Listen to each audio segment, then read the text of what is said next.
muhake sigenda kumuwereza ddala sigenda mukombya na family yange nabadde ku mama wange yaremeranga ku musajja bamuyitanga ono muzeeyi yani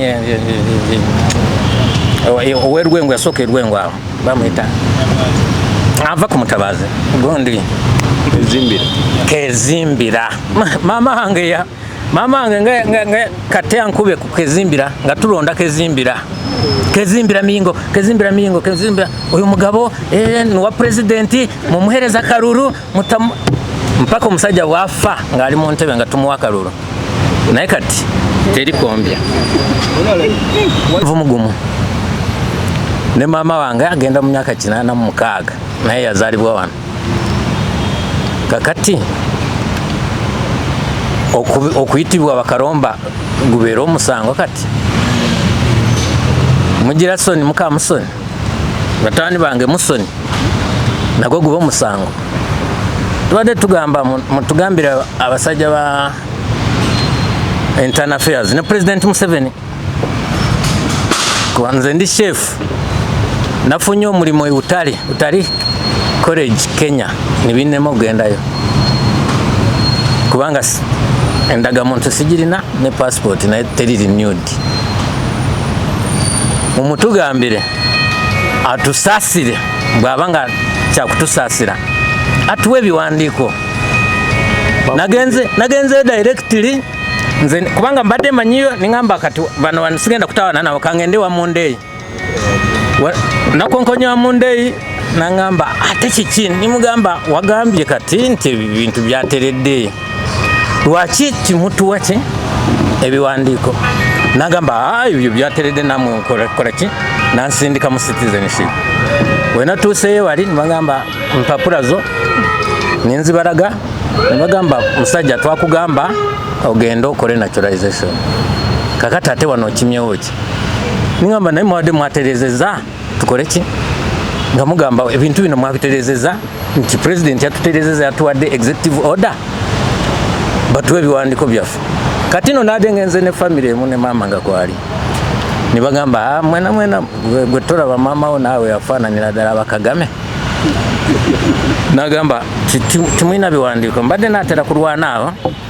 naye we nakukubiddeho narebba nangamba togo guba musango bireke kubanze ndi mulwanya era nze ekyo kimanyiddwa abantu ono mbadde ngenda kulwana era mbadde nze n'omugogo wange wano nsangayo omuntu nga bamuyita Monday mbadde ngenda kumukola ki banamawulire mbasaba mutugambire Monday ne president Museveni nti ffe tugenda nakukaddiwa abaana baffe tibayina ibyangombwa ibyacu turabishaka baduhereza ibyacu nkuko abagande basaba ki nkuko abagande basaba ibyaffe naffe kati twagala ibyaffe kuba n'amataka genyine ndi mukulaba bajja nga bapima ngenda rusi ninsulayo nejambiya ngambe ndi nja kutema omuntu ndaba bapima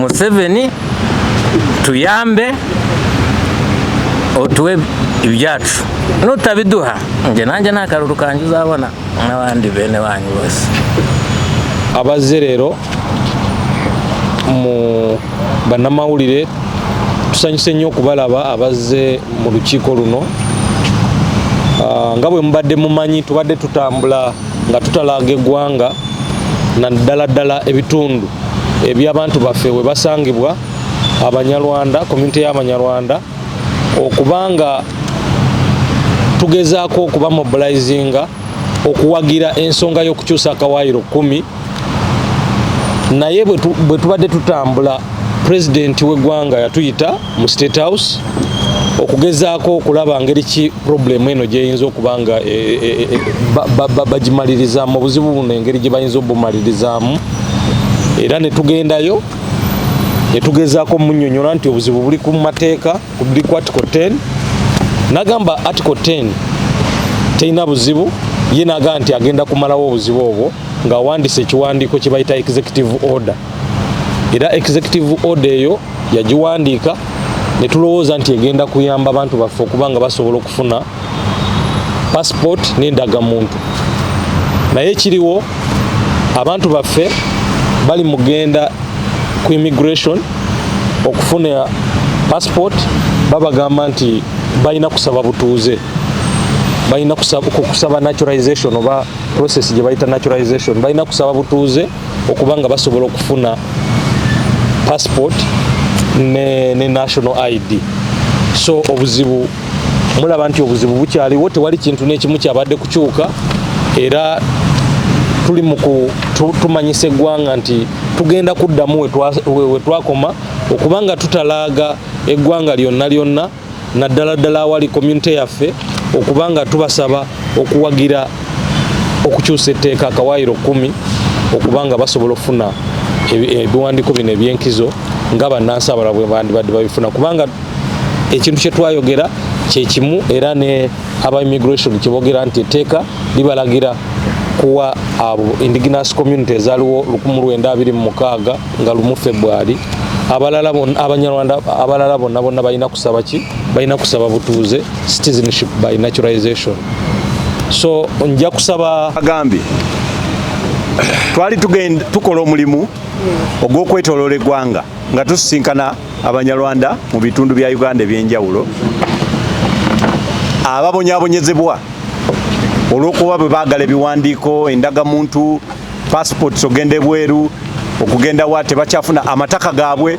Olwaleero tokyawandiisa ttaka lyo okuggyako ng'olina endagamuntu, erina okuba nga eteekeddwa nayo mu land office, nti abantu kakati batandise n'obbajjako ebyabwe kubanga ssemateeka yabalangirira nti si bannayuganda.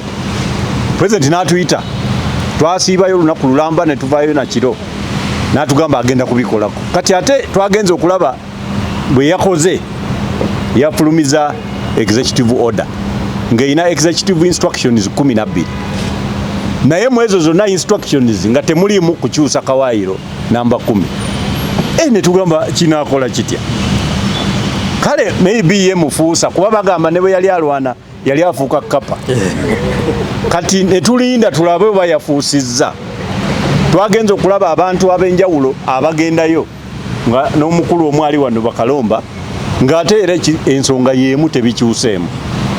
Internal Affairs ng'ebagamba tetulina kyakola kuba bwe tukukebera wano. Omukulu wa executive order yatugambye mu paragraph eyokuna nti obunansi bwa mirundi 3. Yatugambye waliwo obunansi nga obuzaale, naye obwo nti tekitegeeza nti obeera ozaaliddwa buzaalibwa mu Uganda. Oteekeddwa okuba nga bajjajjaabo, omu ku bajjajjaabo oba bamaama bo oba bataata bo nga yali wano mu Uganda nga 1926 tenakola ki? Tenatuuka. Kale bwe tukebera bwe tuti obwo si bubwo. Kale kati olina kusaba obunansi obwa registration nga dual citizen. Kati ate dual citizen etteeka lya wano baagaana okubeera dual citizen ku nsi ezirinaanye Uganda. Olina kubanga dual mu nsi endala. Kati n'ekyo nakyo tebakisobola. Kati ate ekyokubiri era tebalina bunansi bulala bwe bayinza kusuula mu kasero bakole citizenship by naturalization. Kubanga olina okuba ne nini namba ey'ensi endala, olina okuba ne national ID ey'ensi endala, okakase nti ogisudde mu kasero Uganda ekuwadde ebyayo. Bano bo bazaalibwa wano, abazadde bazaalibwa wano, naye batandise okugambibwa mbu waliwo awe ennaku z'omwezi sale ssemateeka gwe yateekawo nga 1 February 1926 oyo abakwatiddeyo. Kakati abasajja bannira ne Internal Affairs era buli lwe bakebera bwe bati ne bagamba nti ate president mu instructions 12 ze yawadde yagambye nti mulina okubanga butiribiri mwekwata ku ssemateeka chapter eyokusatu 1995 ate akakawaayiro nga kaba kabasudde ebbali. So bwe mulaba bano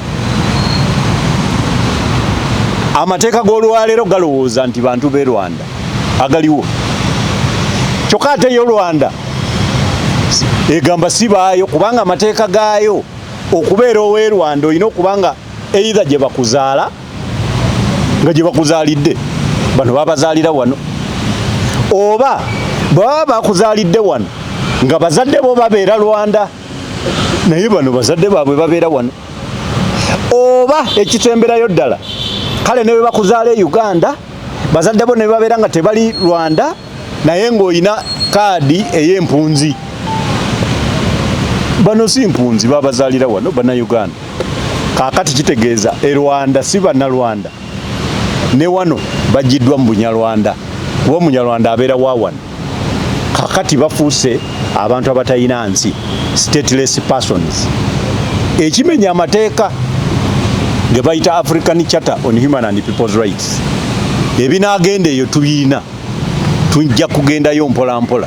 Naye kaakati tugamba President wa Uganda nti kino ekiwandiiko kyo kyafulumye kya bannansi bokka naye Abanyarwanda tebannafuna kyabwe.